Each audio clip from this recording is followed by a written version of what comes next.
Have you got a minute? They don't want a minute. I want you to think about that. I read a poem one time. It said, I have only just a minute, only 60 seconds in it. It was forced upon me. I can't refuse it. I didn't seek it and I didn't choose it, but it's up to me to use it. I must suffer if I lose it, give account if I abuse it. It's only a tiny little minute, but eternity is in it. Well, at any rate, I thought I'm going to put this on a video and I'm just going to share it with everybody. Just this one little part out of the seminar I'm making. I want you to look at this sand timer and I want you to think about your life. The sand in the top of the glass represents the future. The sand in the bottom of the glass represents the past. Now, do you know, we know what's in the past and yet we can't do anything about it. Do you know what the trick is? You don't know how much sand's in the top of the glass. You may think you have a lot, you might only have a little. Then again, you may think you have a little, and you might have a lot. When I was a little boy, I was raised by my grandmother. And I don't know, when I was a little gaffer, she was probably 60, but as long as I could remember, Grandma would say, I'll soon be gone, dear, I'll soon be gone. Well, you know, we loved her. She was really an angel of God, but we thought she was never going to go. She lived to be 94 for 30-some years. I'll soon be gone. She didn't think she had much time left. She had 34 years left. Now, about the same time, I had a buddy of mine, Bob Yates. He was just 16. And bang, he ran into the abutment of a bridge and his life was snuffed out.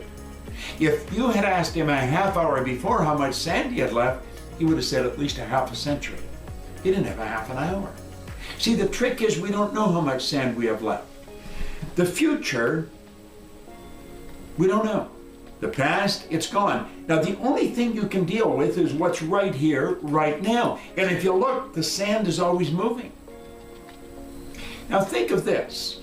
You see, I was working on that, and then I was working on a graph I've got here on my computer, and I'm thinking of the time somebody said, hey, have you got a minute?